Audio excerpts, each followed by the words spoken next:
ایک بزرگ گزرے ہیں سہل بن عبداللہ تستری رحمہ اللہ، وہ فرماتے ہیں تمہاری سب سے بڑی بیماری خواہشات ہے، سب سے بڑی بیماری تمہاری خواہشات۔ فرمایا اگر خواہشات پر چلنا چھوڑ دو، نفس کی بات نہ مانو، تو یہی تمہارا علاج بھی ہے۔ تمہاری بیماری بھی نفسانی خواہشات ہیں، اور خواہشات کے خلاف چلنے میں ہی تمہارا علاج بھی ہے، یہی تمہاری دوا بھی ہے۔ تو اللہ رب العزت فرماتے ہیں افرأیت من اتخذ الہہ ہواہ، بھلا آپ نے دیکھا اس شخص کو جس نے معبود بنا لیا، الہ بنا لیا، مسجود بنا لیا، رب بنا لیا، ہوا ہو اپنی خواہش نفس کو، وَأَضَلَّهُ اللَّهُ عَلَىٰ عِلْمٍ، اور اللہ نے اس کو جانتے بوجھتے بہکا دیا، وَخَتَمَ عَلَىٰ سَمْعِهِ وَقَلْبِهِ، اللہ نے اس کے کانوں پر اور اس کے دل پر مہر لگا دی، وَجَعَلَ عَلَىٰ بَصَرِهِ غِشَاوَةً، اور اس کی آنکھوں پہ اللہ نے پردے ڈال دی۔ فرمایا اللہ نے جس کو بدبخت کر دیا اور ہدایت سے محروم کر دیا، فَمَن يَهْدِيهِ مِن بَعْدِ اللَّهِ، اللہ کے سوا کون ہے جو ایسے بدبخت کو ہدایت دے سکے؟ افلا تذکرون، کیا تم لوگ دھیان نہیں کرتے ہو، غور نہیں کرتے ہو؟ پھر ان مشرکین کا حال جو اللہ اور اس کی رسول کی باتوں کو ماننے سے عاجز ہیں، ان کے کانوں پر مہر لگی ہوئی ہے اور ان کے دلوں پر بھی اور ان کی آنکھوں پہ پردے پڑے ہوئے۔ فرمایا یہ تو ما بعد الموت کا یقین ہی نہیں رکھتے، اس کے لیے تیاری کیا کریں گے؟ یہ تو یہی سمجھتے ہیں بس یہی دنیا کا کھانا پینا ہے، شادیاں کرو، بچے پیدا کرو، مر جاؤ، مٹی کے ساتھ مٹی ہو جائیں گے، کون پوچھے گا؟ وَقَالُوا مَا هِيَ إِلَّا حَيَاتُنَا الدُّنْيَا، یہ لوگ کہتے ہیں نہیں ہے مگر یہی دنیا کی زندگانی، نموت ونحیا، ہم اسی دنیا میں جیتے بھی ہیں اور مرتے بھی ہیں، وَمَا يُهْلِكُنَا إِلَّا الدَّهْرُ، اور ہم ہلاک نہیں ہوتے مگر زمانے سے۔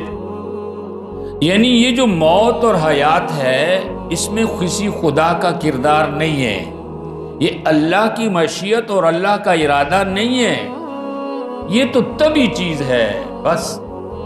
جیسا کہ دہریے لوگ کہتے ہیں جس طرح کیڑے مکوڑے خود بخود مٹی سے پیدا ہو جاتے ہیں، حالانکہ یہ بھی غلط ہے، کیڑے مکوڑوں کو بھی خدا ہی پیدا کرتا ہے، انسان بھی ایسے ہی پیدا ہو جاتا ہے،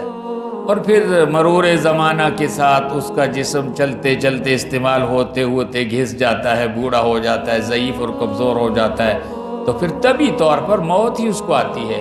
گویا انسان کی پیدائش اور انسان کی موت کو اللہ کا ارادہ، اللہ کی قوت اور اللہ کی مشیت تسلیم نہیں کرتے، کہتے ہیں یہ تو طبعی چیزیں ہیں، خود چیزیں بن جاتی ہیں، خود فنا ہو جاتی ہیں۔ دہر زمانے کو کہتے ہیں، جب سے انسان دنیا چل رہی ہے وہاں سے لے کر قیامت تک کے لیے دہر ہے، اور طویل زمانے کو بھی دہر کہا جاتا ہے۔ تو فرمایا یہ مشرک لوگ تو کہتے ہیں آخرت کی کوئی زندگی نہیں ہے، جب ہم مر جائیں گے کوئی دوبارہ ہمیں پیدا نہیں کر سکتا، بس یہی دنیا کی زندگی ہے، نموت و نحیا، ہم مرتے اور جیتے ہیں، وما یہلکنا الا الدہر،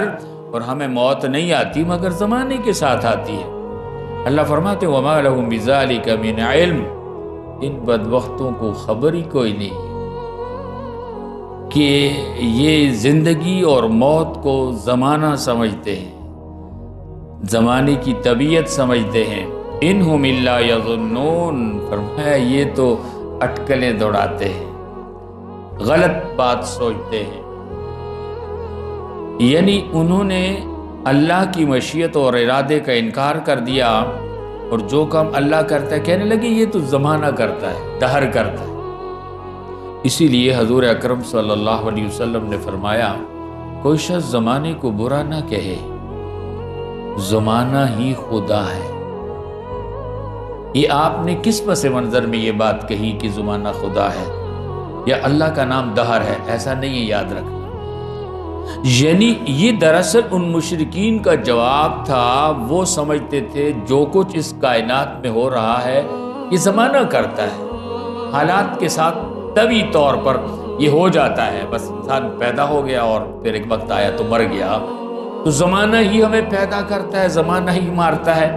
تو اصل میں تو اللہ ہی پیدا کرتا ہے اور اللہ ہی مارتا ہے، تو گویا جس کو وہ دہر کہتے تھے کہ یہ سارے کام زمانے کے ہیں، ہم خود بخود پیدا ہو جاتے ہیں، خود بخود مر جاتے ہیں، ہمارے پیدا ہونے میں، ہمارے مرنے میں کسی خدا کا کوئی عمل دخل، کوئی ارادہ، کوئی مشیت، کوئی طاقت، کوئی قوت نہیں ہے، اس لیے حضور علیہ السلام نے فرمایا دہر کو، زمانے کو برا نہ کہو، دہر تو خدا ہے۔ یعنی یہ جس چیز کو زمانے کی طرف منسوب کرتے ہیں، جن افعال کو، دراصل ان افعال کو سرزد کرنے والی ذات تو اللہ کی ہے، لہذا تم زمانے کو برا نہ کہو۔ یعنی یہ دہر کو ہی سب چیزوں کی مشیت اور علت قرار دیتے ہیں، حالانکہ سب چیزوں کو پیدا کرنے اور فنا کرنے میں اللہ کا ہاتھ ہے، اللہ کی مشیت ہے، اللہ کا ارادہ ہے، اللہ کی طاقت ہے، اللہ کی قوت ہے۔ تو یہ اللہ کی قوتوں کو زمانے کی طرف منسوب کرتے ہیں، تو جب تم زمانے کو برا کہو گے تو یہ گالی اللہ کی طرف چلی جائے گی۔